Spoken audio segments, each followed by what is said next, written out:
Alors, on va aller chercher sur le web une image pour faire une sélection sur un objet ou un sujet. Ah, je vais aller chercher une hyène.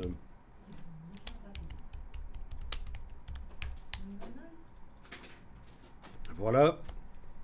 Donc, vous allez taper ceci par exemple. Et vous trouvez, comme ici, l'image d'un animal dont les membres se détachent bien les uns des autres. Oui, ça pourrait être celle-là, si on arrive à l'afficher. On la laisse sur le fond. Et bien justement, l'histoire ici, c'est qu'on va la sortir de son fond. Ok.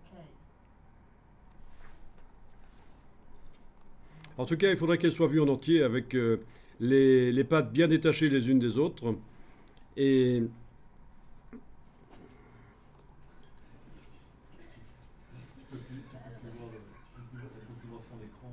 ok, celle-là n'est pas vue en entier, c'était prévisible. Un papillon, c'est plus simple. Hein. Je dis ça ainsi, je sais rien. Donc le but est quand même d'arriver à faire une sélection sur quelque chose de complexe en fait, avec des bords flous.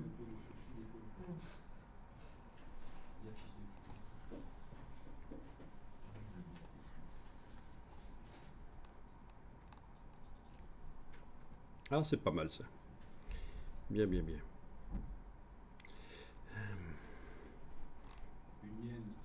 Ouais, je vais prendre celle-là finalement. Ok. Donc vous enregistrez ça dans le fichier d'aujourd'hui.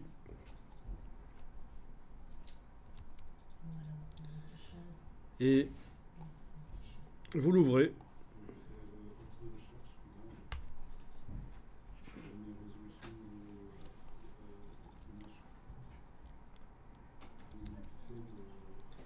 Alors, dans la palette des calques Photoshop, je vais ici double-cliquer sur le calque d'arrière-plan pour le transformer en calque 0.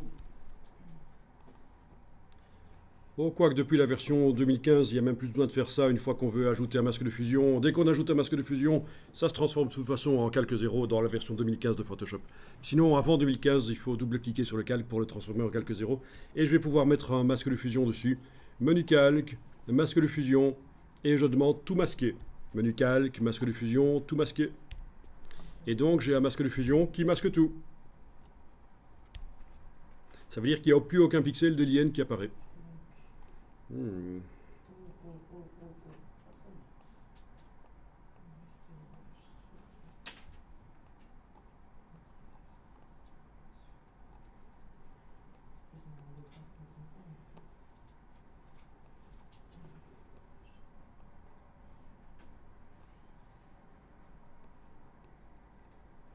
Voilà. Donc on ouvre une image d'une bestiole, par exemple, et on ajoute sur sa vignette un masque de fusion qui masque tout. Si vous êtes dans une version avant 2015, il faut double-cliquer d'abord sur le calque pour le transformer en calque 0 pour pouvoir lui mettre un masque de fusion.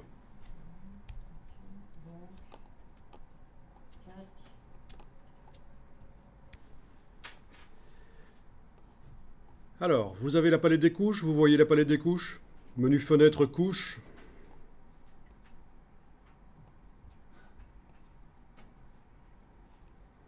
Vous allez afficher le masque de fusion en cliquant sur l'œil en face de la vignette de la palette des couches. Donc les pixels noirs s'affichent en rouge transparent. Bon, il est possible de changer la couleur avec laquelle ça s'affiche en double-cliquant sur le masque et ici dans la boîte vous pouvez aller choisir autre chose comme du vert par exemple. Donc les deux sont possibles. Enfin, ou d'autres couleurs aussi, mais en général on prend du rouge et du vert. C'est donc dans la palette des couches. Pendant que le calque là qui a un masque de fusion est activé, la couche de son masque apparaît dans la palette des couches et je l'ai affiché.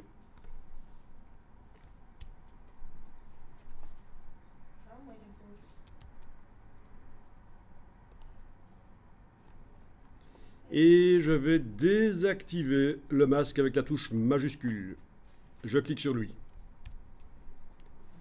Et donc, vu qu'il n'est plus actif, je vois apparaître l'image. Mais vu qu'il est en même temps que de ne plus être actif, il est affiché, ben je vois qu'il se met par-dessus l'image. C'est ça l'astuce. On a un masque qui est désactivé parce qu'on a cliqué sur lui avec la touche majuscule. Et on a un masque qui est affiché. C'est le même en fait, hein, parce que en face de sa vignette dans la palette des couches, on a affiché l'œil. Voilà, donc ici on va voir comment faire une sélection sur un objet qui n'a pas des bords nets.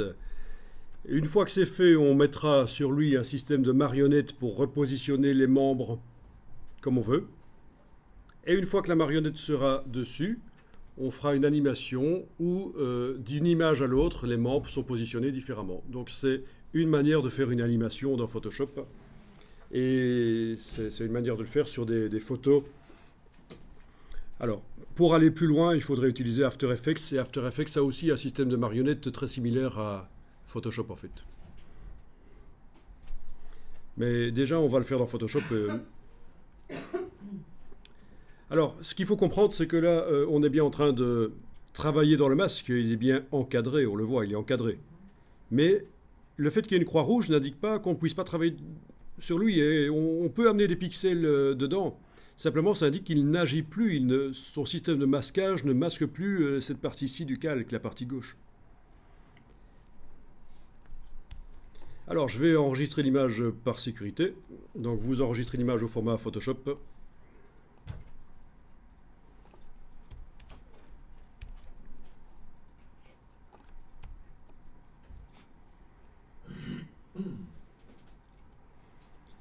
On va prendre le pinceau et on va dessiner au pinceau à bord flou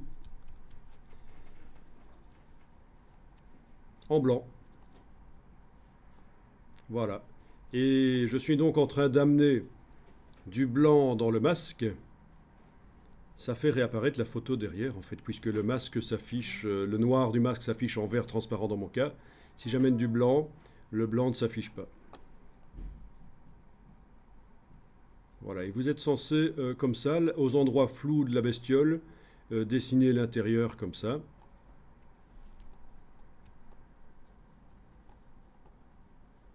Voilà.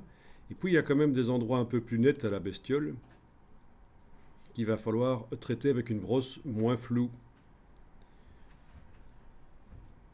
Il faut faire réapparaître toute la bestiole en fait. Eh oui, tu as tout compris. Il faut faire réapparaître la bestiole. Mais avec subtilité, c'est-à-dire que là j'ai dessiné avec une brosse floue sur la partie de la bestiole qui a des bords flous. J'ai laissé une partie des poils dans la zone verte transparente. J'aime autant faire ça, comme ça je suis sûr que dans le travail final, il n'y aura pas du décor qui va apparaître. Si jamais j'ai dépassé comme ça, je peux venir travailler en noir par l'extérieur, parce que quand j'amène du noir dans le masque de fusion, il s'affiche en vert transparent. Et voilà.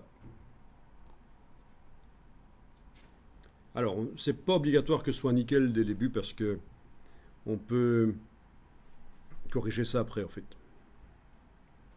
Enfin, il vaut mieux que ce soit quand même bien fait dès le départ. Alors voilà, une fois que j'ai dessiné cette partie-là, je vais, avec une brosse plus petite, aller dessiner en blanc le reste. Il ne faut pas hésiter à zoomer, hein. Si vous êtes penché devant votre écran en train d'essayer de voir ce qu'il y a sur l'écran, il faut se souvenir qu'il y a un système de zoom dans Photoshop qui permet d'agrandir les choses sur l'écran. Eh oui, c'est surprenant, mais ils y ont pensé.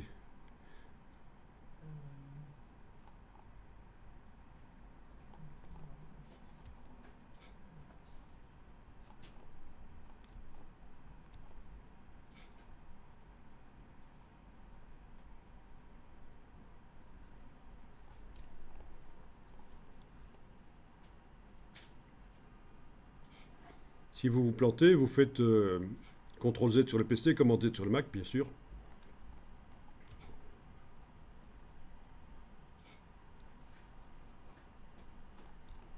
Voilà.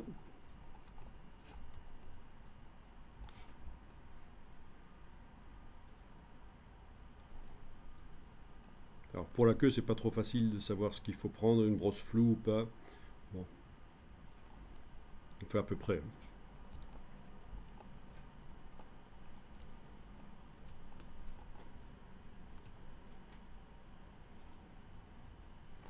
Et donc voilà.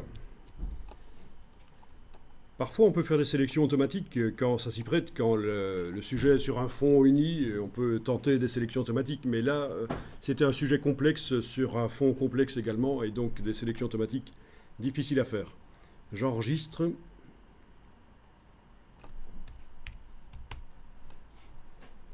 Et alors une fois que c'est fait, je vais enlever l'œil en face du mot RVB.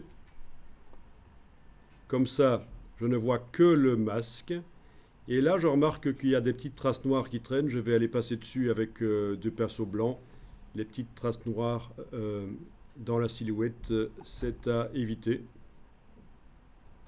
Parce que ça veut dire qu'il y a une partie de la bestiole qui sera transparente. Elle sera partiellement transparente. C'est pas bon ça en fait, hein.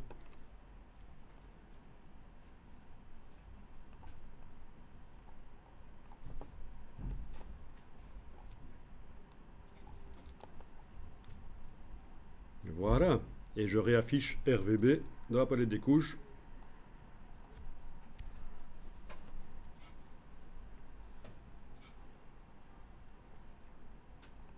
Donc petit nettoyage nécessaire en enlevant l'œil en face de RVB et en travaillant au pinceau sur le masque en l'affichant vraiment en grand dans l'image. Puis on réactive RVB. On réaffiche RVB. Ok, je clique sur le masque. J'enlève l'œil en face de la vignette dans la palette des couches. Donc le masque est à nouveau actif parce que la croix est partie, parce que j'ai cliqué sur lui. Il ne s'affiche plus par-dessus l'image parce que j'ai enlevé l'œil en face de sa vignette dans la palette des couches. Et voilà, vous avez une sélection.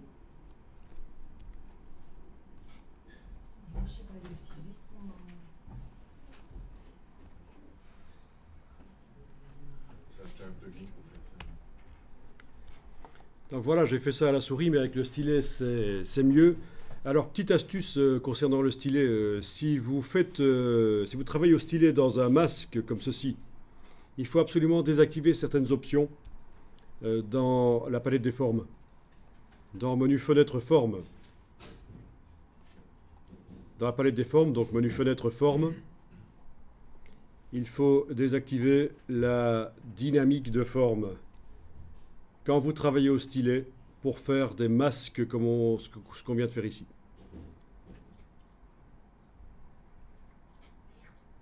Donc notamment, voilà, il faut désactiver ça parce que, pourquoi? Mais parce que si ça reste activé, la pression du stylet sur la tablette fait varier la taille de la brosse.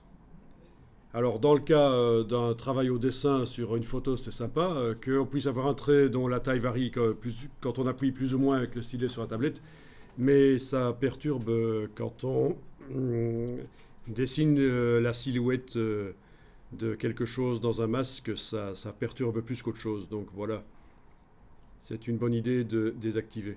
Alors vous avez des petits verrous ici, ça permet de faire en sorte que si dans la palette des formes, il me prend l'idée de changer de forme en cliquant sur une des formes là-bas, eh bien l'option que j'ai désactivée ici reste désactivée. En fermant le verrou, c'est à ça que ça sert. Donc l'option restera comme je l'ai mise là, désactivée, malgré que je change de forme, éventuellement. En principe, on ne change pas de forme là. J'ai tout fait avec la même forme, mais j'ai changé manuellement le diamètre. Là, c'est pas changer de forme, à changer le diamètre de la forme que j'utilise. Donc, n'oubliez pas d'enregistrer ça sous un certain nom pour ne pas perdre ça. Et puis, nous allons utiliser la marionnette sur ceci qu'on va transformer en objet dynamique. Donc, vous faites un clic droit.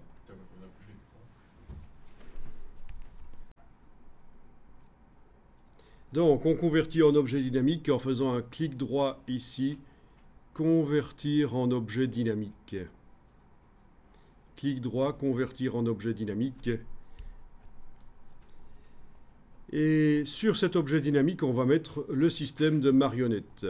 Alors, le système de marionnette fonctionne aussi sur des calques qui ne sont pas objets dynamiques. Mais le problème, c'est que ben, c'est comme pour les filtres, ça n'apparaît pas. Alors, une fois que c'est mis, ça disparaît. On voit que l'effet, on voit l'effet, on voit que ça a changé, mais pour remodifier après, c'est difficile. Tandis que là, en mettant la marionnette sur un objet dynamique, ça va bien fonctionner. Menu édition, déformation de la marionnette.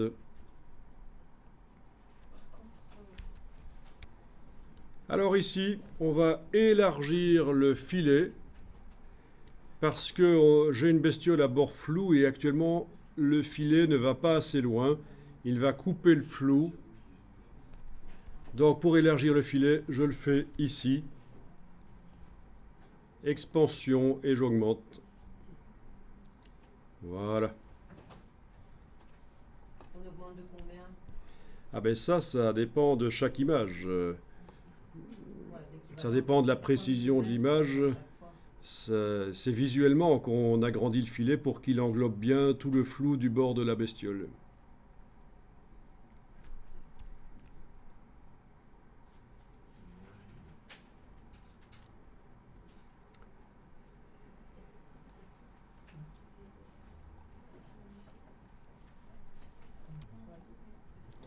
On va faire en sorte que le filet ne soit plus visible, soit vous décochez ceci et affichez filet, soit vous faites un clic droit et vous demandez masquer le filet. D'une manière ou d'une autre, on n'a plus besoin du filet, de toute façon on sait qu'il est là, mais on ne le voit plus.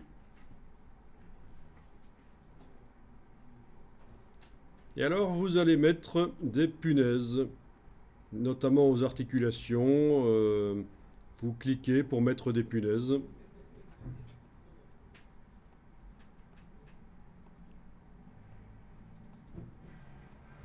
Voilà, ça peut être bien. Ça doit être au centre de l'arc. Les punaises. Les punaises, on va pouvoir les bouger de façon après, si elles ne sont pas bien positionnées.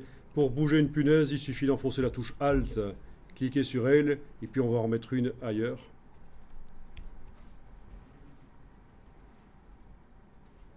D'accord? Cliquez sur une punaise avec la touche Alt et on peut aller en mettre une ailleurs. Bien, et à partir de là, vous pouvez tester, vous pouvez...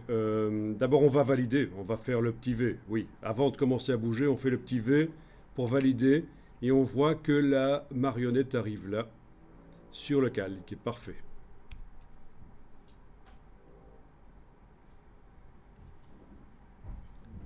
On va enregistrer le fichier sous un nom différent.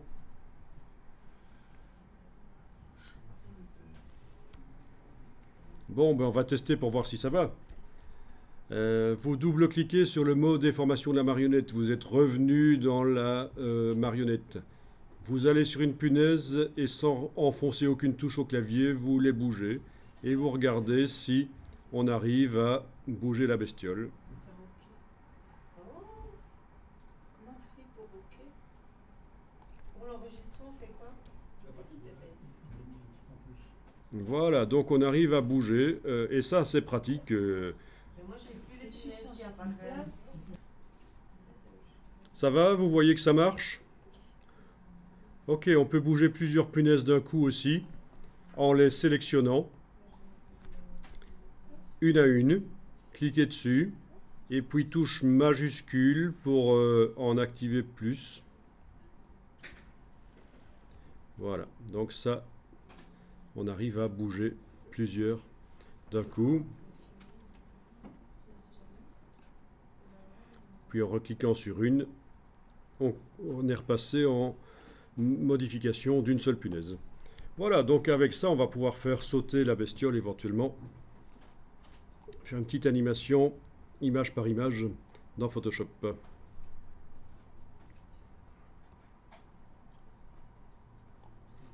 On voit que ça marche. Alors si ça marche pas, vous enlevez les punaises avec la touche Alt en cliquant sur elle et vous en remettez une autre à un autre endroit. Hein.